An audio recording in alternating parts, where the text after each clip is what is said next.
Assalamualaikum warahmatullahi wabarakatuh.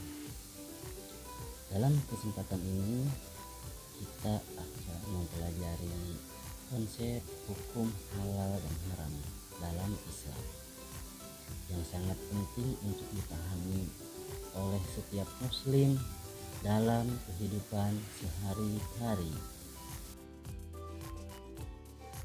Baik, untuk memulai kita belajar hari ini, alangkah baiknya kita berdoa dulu sebelum belajar. Yuk kita berdoa dulu. Bismillahirrahmanirrahim. Rabbi jidni ilma warzuqni fahma waj'alni minas solihin. Ya Allah, tambahkanlah ilmuku dan berilah aku karunia agar dapat memahaminya, dan jadikanlah aku masuk ke dalam golongan orang-orang yang soleh. Amin.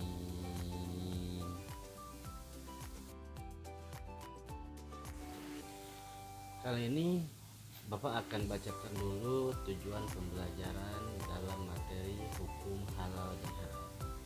Pertama, peserta didik mampu menjelaskan definisi halal dan haram. Kedua, peserta didik mampu menyebutkan dasar hukum halal dan haram. Yang ketiga, peserta didik mampu menjelaskan sebab-sebab halal dan haram.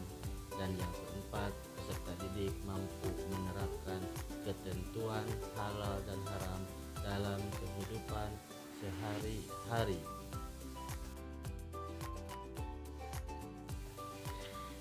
Di sini Bapak akan menjelaskan pengertian halal dan haram. Yang pertama, halal adalah sesuatu yang diperbolehkan dan diizinkan dalam ajaran agama Islam. Dan haram adalah sesuatu yang dilarang dan tidak diperbolehkan dalam ajaran agama Islam.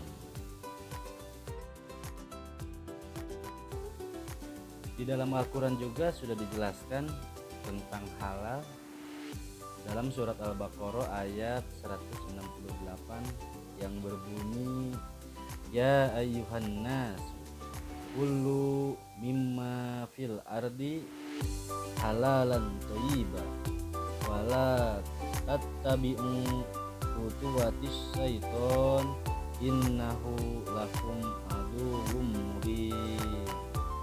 Yang artinya, wahai manusia, makanlah sebagian makanan di bumi yang halal lagi baik, dan janganlah mengikuti langkah-langkah setan. Sesungguhnya ia bagimu merupakan musuh yang nyata. Dalam Al-Quran juga sudah dijelaskan bahwa itu banyak makanan-makanan yang halal yang boleh. Hukum halal dan haram dalam Islam bersifat satu, sifatnya tegas. Yang kedua, sifatnya mengandung hikmah. Tegas adalah halal dan haram ditentukan oleh Allah Subhanahu wa taala dan dijelaskan dalam Al-Qur'an serta hadis Nabi.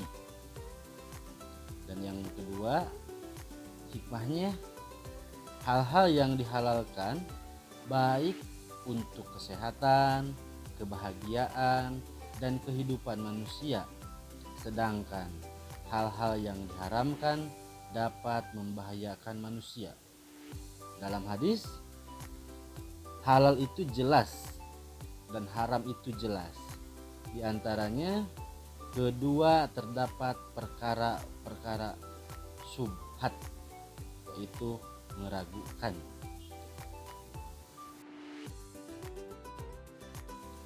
Selanjutnya Bapak akan jelaskan contoh makanan halal dan haram. Contoh makanan halal dan haram yaitu makan makanan yang baik dan bersih seperti nasi, sayur, buah-buahan, dan daging hewan yang disembelih sesuai syariat Islam. Nah, itu yang dihalalkan ya. Sementara yang diharamkan contohnya memakan makanan yang diharamkan seperti babi, bangkai, atau minuman yang membuat kita mabuk atau memabukkan, bisa dibilang yang beralkohol. Nah, itu sama sekali diharamkan.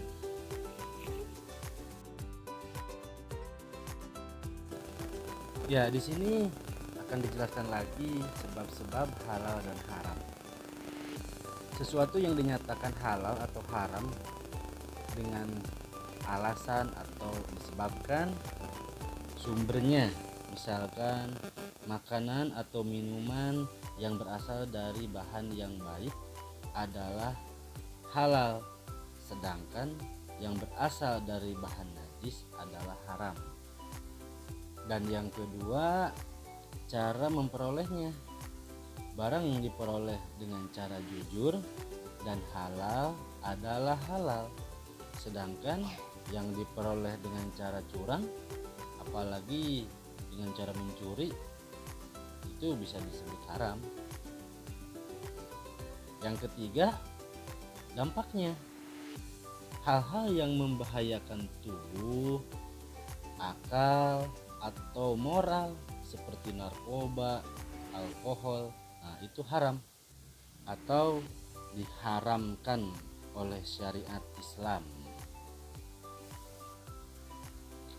Baik, akan lanjutkan lagi. Di sini Bapak akan membahas tentang penerapan prinsip dan ketentuan halal dan haram dalam kehidupan sehari-hari. Yang pertama, dalam makanan dan minuman. Contohnya misalkan memilih makanan yang memiliki label halal, menghindari makanan yang diragukan kehalalannya. Itu. Yang kedua, dalam pakaian, memakai pakaian yang menutup aurat buat perempuan, buat laki-laki sama, dan tidak berasal dari bahan yang haram. Salah satunya dari bahan sutra bagi laki-laki itu tidak boleh ya. Yang ketiga, dalam perilaku dan perbuatan, yaitu bersikap jujur dan amanah dalam kegiatan sehari-hari. Lagi, menjauhi perilaku yang diharamkan seperti mencuri atau menyakiti orang lain. Baik, anak-anak Bapak yang soleh-solehah, kita akhiri pembelajaran kita kali ini. Kita akhiri dengan membaca hamdalah. Alhamdulillahirabbil alamin. Bapak ucapkan jazakumullahu khairan katsiran. Wassalamualaikum warahmatullahi wabarakatuh.